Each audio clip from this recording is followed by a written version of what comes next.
Hello viewers and welcome to another episode of Trashtalk on Flying Circus, Flight Hazards Special, where I talk about the planes in the book. You know where this is going, let's introduce the Article 251A. Role, crime, served with, the accused, first flight, alleged, crimes, public indecency, sentence, having to fly it.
Where the fuck do I even begin? The Article 251A, the name by the way is clearly not the actual plane name, it's just categorized evidence for the court case, is a disaster in every sense of the word. It's slow, but has absurd handling and a ton of engine power that's actually quite reliable, but it's also unstable as hell, and you are effectively blind on one side for a very obvious reason. It's also armed with, of all things, a goddamn load-bearing punt gun, probably because it can't get anywhere near anything, and it looks like this.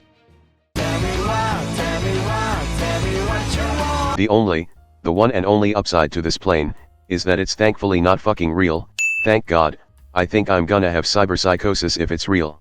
The Article 251A, from what I have gathered, is a stress test vehicle from the very early day of the development of the Flying Circus airplane designer, which is still absolutely insane, because what kind of tabletop RPG would have an airplane designer that can fully simulate how stable and controllable an airframe is from its weight, length, and wing size and position, and then you computerized it so you can actually design a plane in a reasonable amount of time? Well, apparently this one, but yes, the Article 251A is a very early stress test vehicle to figure out what ridiculous plane you can make with this system without breaking it, and eventually, it earns its spot as an actual playable one, that's extremely horrible and cursed, but playable. So how do you use this thing?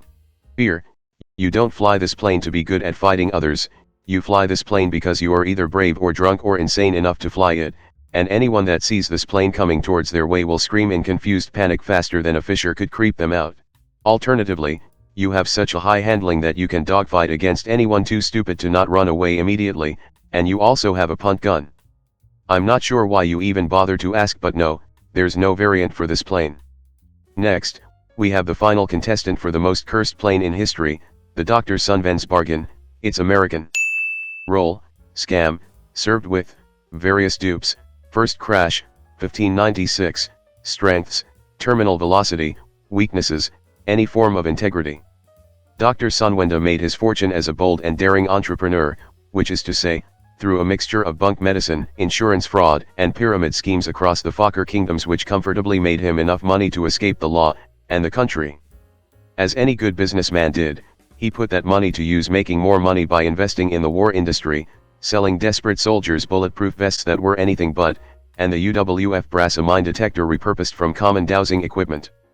When this scheme fell through, he promptly defected to the Gotha Empire, then fled to Macchi after his stage show investment con was revealed. It was here, unchecked by lack of training or experience, that he decided that he was an aircraft designer.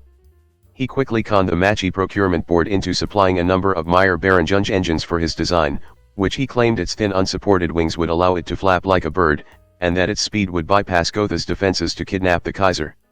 According to all known laws of aviation, there is no way the bargain should be able to fly, its flimsy wings should not stay on its fat little body.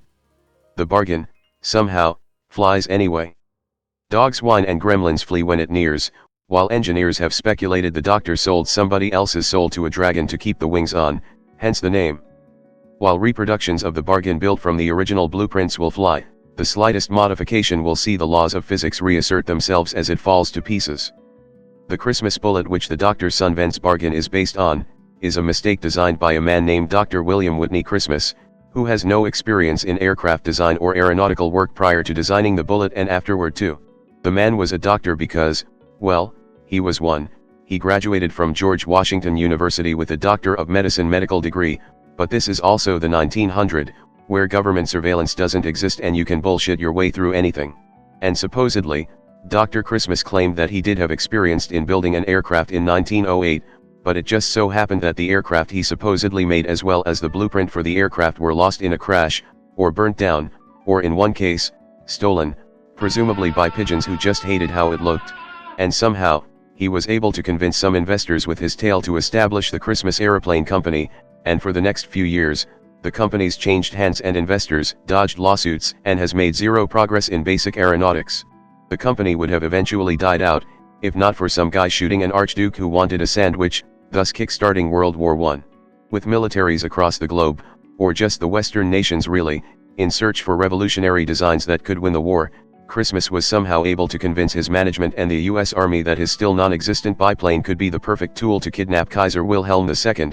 I wish I was fucking drunk when writing this script. And if that wasn't enough, he proposed that instead of having sensible things like struts or wire bracings to keep the wings from snapping, his plane design will forego these obstructions so it could flap like a bird, which is where I found his medical degree to be of dubious claim, because if he's a doctor, he would know that a bird's wing isn't made out of fucking jello and they actually fly through sheer anger against the ground.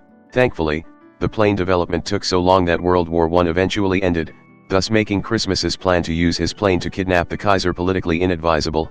Unfortunately, this didn't stop Christmas from continuing the development of the Christmas bullet. He also managed to get an engine for his airplane from the Army, on the condition that it was only used for ground testing and Army officials must be on scene for the first flight.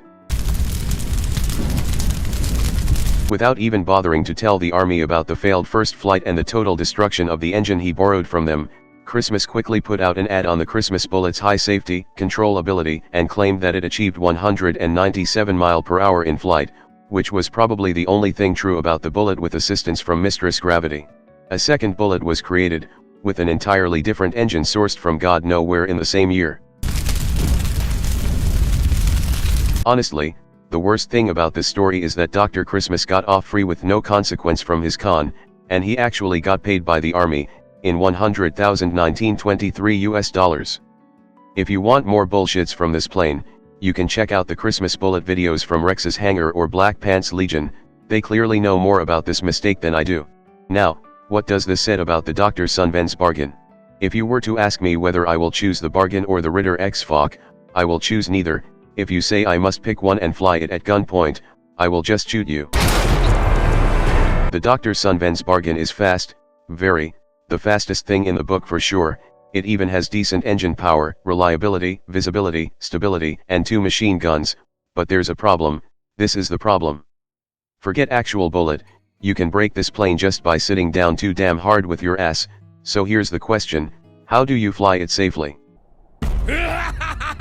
A better question would be how do you fly it? Simple, don't drink, don't breathe, hope it doesn't rain, hope there's no wind, avoid bullets, avoid shrapnels, avoid conversations, avoid anything in general, don't get attacked by birds, not even giant raptors, just normal ass birds. So I guess you have the next question, what if someone you know insists on flying the plane, how do you keep them safe? Problem solved. Funny thing is, this solution works with any other planes too. Also, there's no variant for this plane because it's impossible to have one, as this plane has a unique modification called Dragon's Bargain, which is a unique way of saying it's fucking cursed. It also means that this plane will fall into pieces if anyone tries to modify it in any way possible. But I also think that this isn't some magical curses, this is just Dr. Sonnwende's last con on the world. There's no way a man like him would even bother to pay anyone to do anything, let alone a goddamn dragon. No, What I think is going on is that the plane is so much of a shit that trying to change any piece of it will make it fall apart, and any attempt to save it is effectively impossible, and naturally, like a certain someone, or something, Dr. Sonnwende just turns it into a feature. And that's all on these two airplanes, from the fictional Article 251A that totally cannot hurt you in the real world, and the dubious Dr. Sonnwende's bargain that's less flight capable than a brick. With all the cursed planes done, this series will once again be on hiatus. Anyway, that's all for now, and I will see you all next time.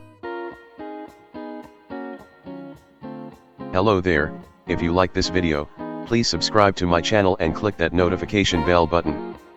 If you really want to support my channel, you could visit my Patreon page, or buy me some coffee, links in the description. Anyway, have a nice day.